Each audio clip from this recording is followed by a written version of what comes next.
Hey guys, this is the first part of a series of videos where I will be taking you through how to build a build and release pipeline for ASP.NET Core web application using Visual Studio Team Services. In this series, we will be looking at different aspects that makes a good build and release pipeline, and I will be guiding you through it. So welcome to this first episode where I will be creating a Visual Studio Team Services project and then creating a ASP.NET Core MVC web application and finally creating a build and release line for that web application. So to start off, I have logged into my Visual Studio Team Services account and I'm going to create a new project now. So I'm going to click on this create project button, and here I'm going to add a project name for this. So I'm going to name it as build and release. You can add a description if you want, and the visibility is private, so this is a private project, and the version control is Git, and we'll be selecting Agile as the work item process. So I'm going to click on this create button. It will take a few minutes to create, and once it is created, the next step is to create the web application. So we can clone this repository that is created by default using any of your preferred Git clients or using the command line itself. What I'm going to do now is using Visual Studio 2017, I'm going to connect to this project using Team Explorer. So I'm going to switch to Visual Studio and going to Team Explorer and going to manage connections, and I'm going to click on connect to a project, and this will take a few minutes to load up the projects for this particular Microsoft account. Once this is loaded, what I'm going to do is I'm going to select the Visual Studio Team Services instance, and I'm going to connect to this project.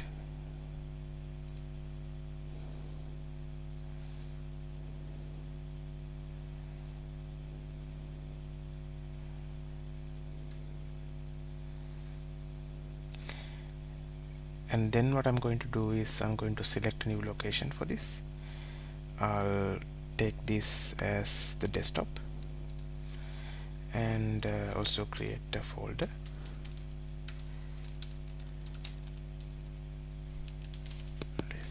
And I'm going to click on clone.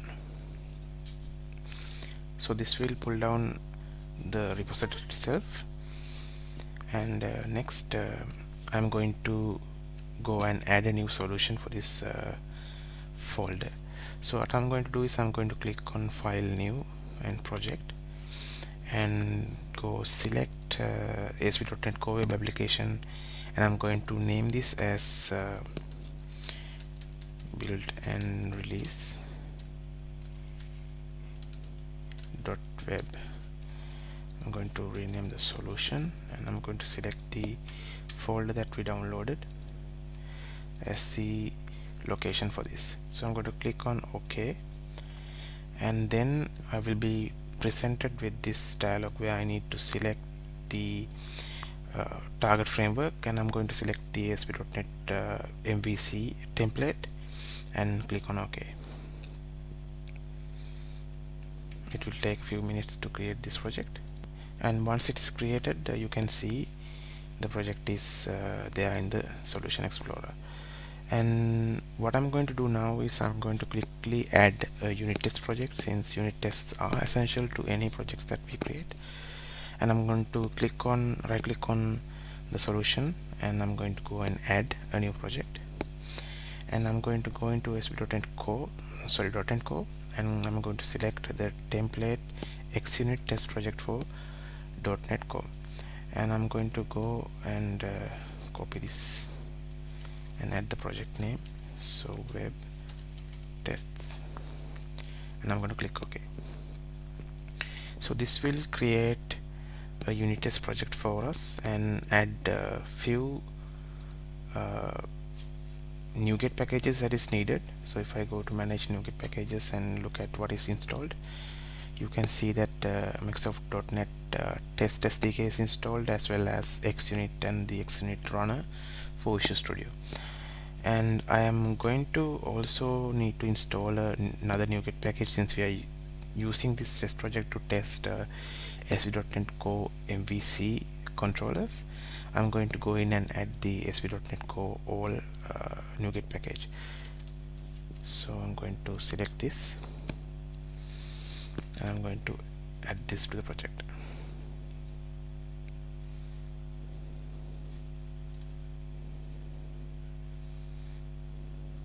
We will be not diving in detail into how to create unit test. This is just to have some test present, so we can see it in the pipeline that we are going to create. The main focus is on Visual Studio Team Services.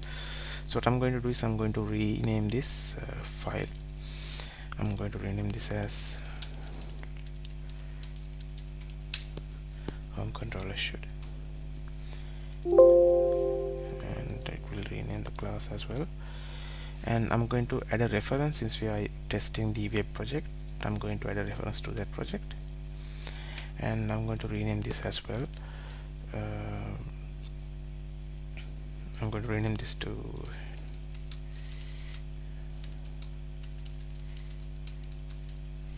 return view when index is called, and I'm going to create the object from the home controller. So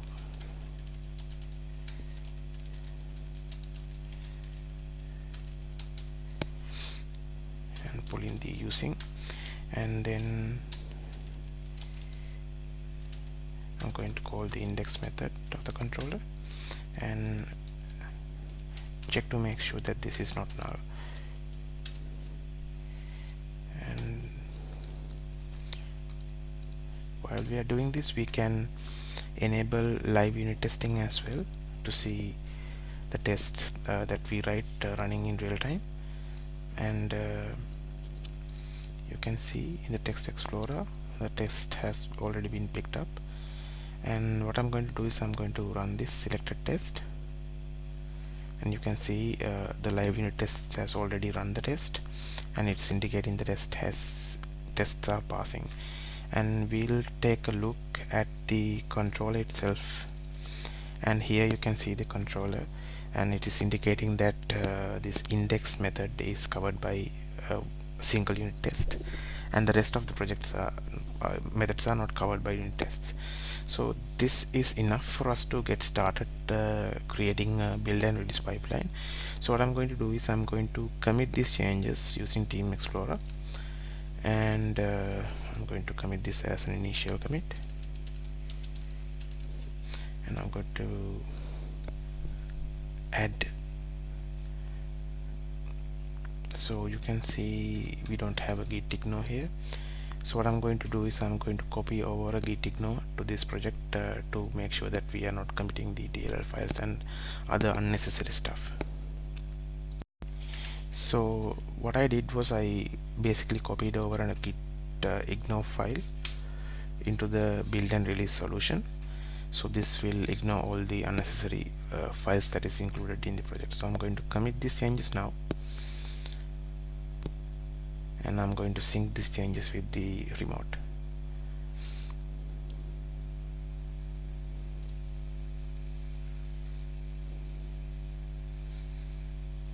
It will take a few seconds to push those objects.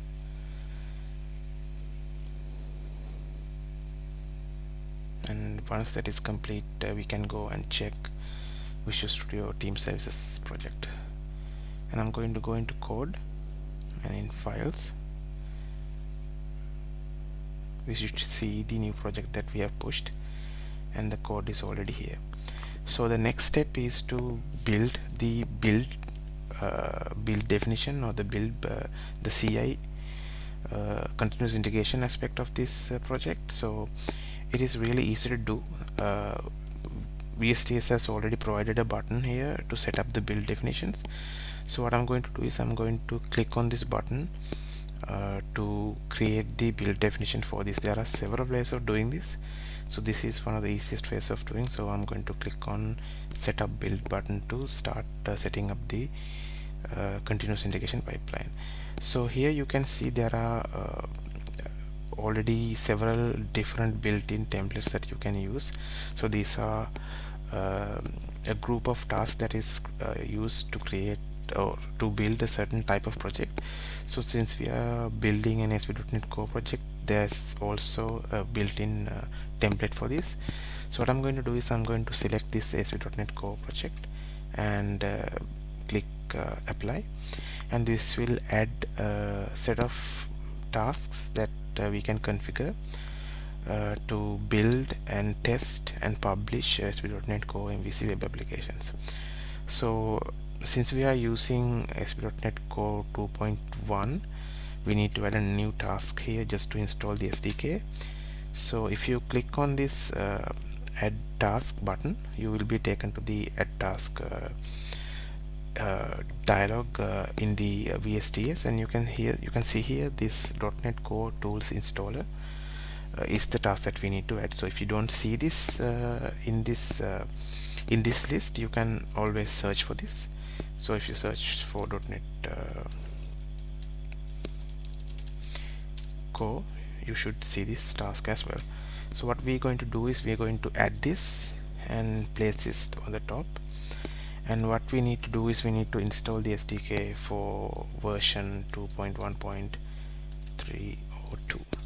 So this will at the start install this particular SDK version, and then this task will basically restore the NuGet packages that is used in the project, and this will then build the solution and build the CS project files that is found in here.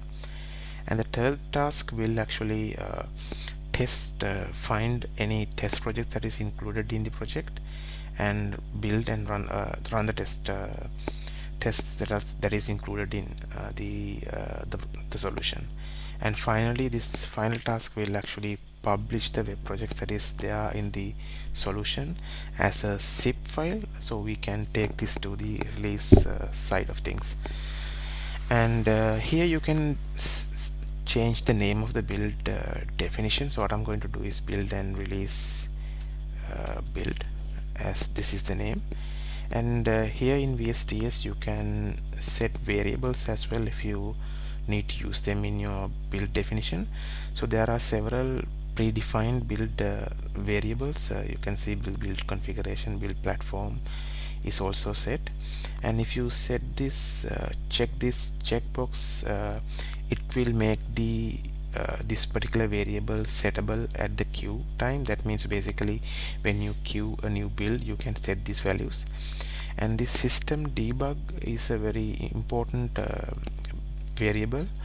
This is initially set to false, but if you want to see the additional debug information coming from VSTS tasks, you can set this to true, and those information will be shown to you as well. So this is very important for troubleshooting purposes. So if you face any issues, try turning this on and see the additional debug lines that is coming from the VSTS tasks. So the next section is the triggers. So what we are going to do is, since this will be a continuous integration trigger and integration build, I'm going to enable continuous integration by checking this box, and this will basically allow you to select a branch as well. So whenever some changes were pushed to this branch, the master branch, this will start triggering a build. And the next is the options tab. Here you can define a build number as well. So by default there is a build number format defined. What I'm going to do is I'm going to change this a bit. I'm going to change this according to a semantic versioning, but we are not versioning this properly. But this will actually increment the version number and this will give us a proper version. I'm going to not dive into details about this this particular screen as at this point. We'll be covering this in detail later. And for now, everything that is needed to build this ASP.NET Core web application and test it using the unit test that we have written is there in this build definition. So what we're going to do is I'm going to save this, add a comment. It's always good to add comments so you can track the changes that you have done. I'm going to add this as create, and I'm going to save this, and I'm going to queue a new build. And yes, so a new build has been created, and it is with the version 1.0.1. and if I'll take a look at this, now the build is triggered, and the logs will start to appear soon in this log section. So at the moment it is creating or making sure an agent is ready to build this, and this will take a few minutes to spin up and build your project. So we'll come back when this is finished building. Now the build has started, and it has gone through a couple of the steps that we added. So it is already installed the .NET Core SDK, and now it's at the moment restoring the NuGet packages. So since we set the debug system.debug variable to true, these you can see this debug information that is coming through. So the lines that are marked in purple, these are the debug information that is shown when we set the system.debug variable to true. So these steps will continue to go through, and there are a couple of more steps that we need to complete in order to complete the build definition, and we'll come back once those steps are already also completed. Okay, now you can see the build has completed. It has run through all the unit tests and created a publish zip file that we can publish in the release step. And if you go to the test section of this release or build summary, you can see what are the unit tests that were executed and what was the status of those tests. And you can see one unit test that we wrote, it's there, it has passed. So the pass percentage was 100%. And you can go to the timeline tab, and you can see that we have created one artifact including the web package that we created. So you can, if you want, you can download this using this button, or you can explore those artifacts as well. So if you click on this button, an artifact explorer will pop up, and you can see that build and release.web.zip file is there containing the artifacts for our ASP.NET Core MVC web application. So the next step will be to create the release pipeline to publish these artifacts into Azure App Service web application. So what I'm going to do now is I'm going to click on releases on the left side navigation and go to release page, and it's loading. At the moment we don't have any release pipelines created. So what I'm going to do is I'm going to click on this new pipeline, and we'll start creating a new release pipeline for the build that we have created. So again, just like in the build definitions, Microsoft has created several different built-in templates that we can use to deploy different applications into different destinations. So this will contain one or more tasks that you can use to configure your deployments. So what we need is what we are trying to do is deploy an ASP.NET Core web application to Azure App Service and App Service. So the first task, the Azure App Service deployment, is the one that we need. So what I'm going to do is I'm going to select this and apply this, and this will actually create an environment, and I'm going to name this environment as dev for now. And if you look at the environment by clicking on the tasks, and you can see in this particular phase you have one task that we need to configure. So before I'll be coming back to this, but I'm going to go back to the pipeline view, and then we need to add an artifact source to select the artifacts that we want to deploy. So usually this artifact source will be output that is coming out of a build definition. So you can just click on this add button and select a particular build that provides the artifact source. So what I'm going to do is I'm going to select the project as build and release, and I'm going to select the build definition that we created as the artifact source, and we always want to select the latest version, so I'm going to select the default version as latest, and we'll have a source alias as well. I'm going to add this, and since this is a continuous deployment pipeline, I'm going to enable continuous deployments as well. So I'm going to click on this lightning icon, and this will enable continuous deployment trigger. So as soon as a build has completed, this will actually start deploying the application to the configured environments. And I'm going to name this as and release, and I'm going to go back into the environment that we created. So in this environment, you can click on this one link to go into the tasks. So this task, this deploy app service task, needs a couple of configurations that you need to do. One thing is you need to configure an Azure subscription since you are deploying into Azure. So if you have already created service connections, this will appear under here, but since for this new project I don't have any service connections configured, but since I'm logged in with an account that has an Azure subscription attached to it, it will show the available subscriptions here in this drop down. So what you need to do is simply click on the available subscription, and then you will be prompted to authenticate. So I'm going to click on this authorize button, and I will be prompted to authenticate, and then Visual Studio Team Services account will be authorized to use this service connection. So what I'm going to do is I'm going to add my email address and click next, and this will prompt for my password.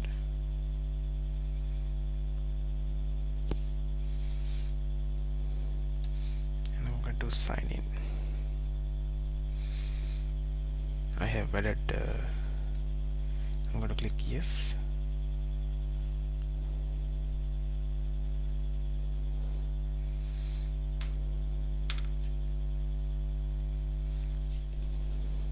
and the authorization is in progress, and as soon as this is created, you should be able to select the web applications that you need to push.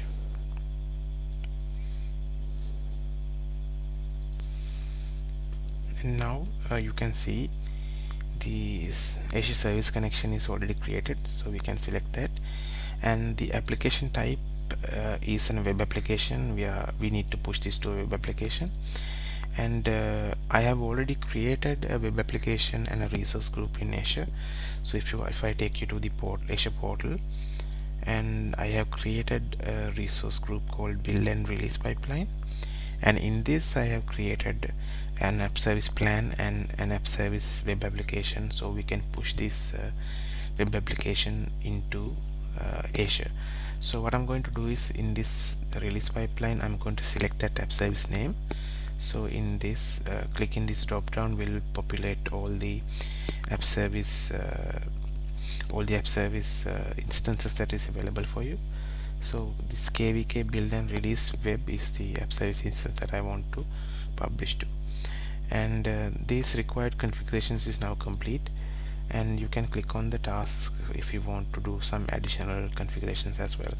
So what I'm going to do is since we have attached an artifact source to this release, I'm going to select that zip file that I need to publish. So this pattern will also pick up that zip file, but I would like to select it and be specific about it.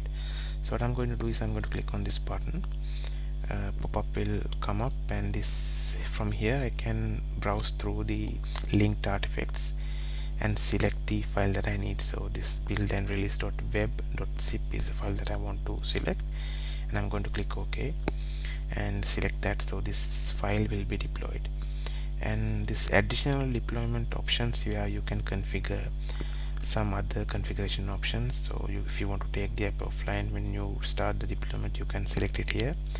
And if you select this publish using web deploy, it will open up several different options as well. So this one thing is remove additional files at the destination. It is a good option to have, where it will clean up any files that is not included in the deployment from the destination, that is the app service instance that we create. And you can also set app settings and connection settings as well from the task itself. We will not be driving into detail about these configurations now, but more or less the release is also now completed. So what you can do, I'm going to take you to the options. I'm going to rename the release name format as well. So we have built-in release variables that we can use to refer to the build version that we defined earlier. So what I'm going to do is I'm going to click on I'm going to enter build number. So this will refer to the build number that that we added, and then attach a revision number to this, so we can deploy the same build multiple times. So now this pipeline is complete. This will automatically trigger when a build is completed in this build and release build. And I'm going to save this.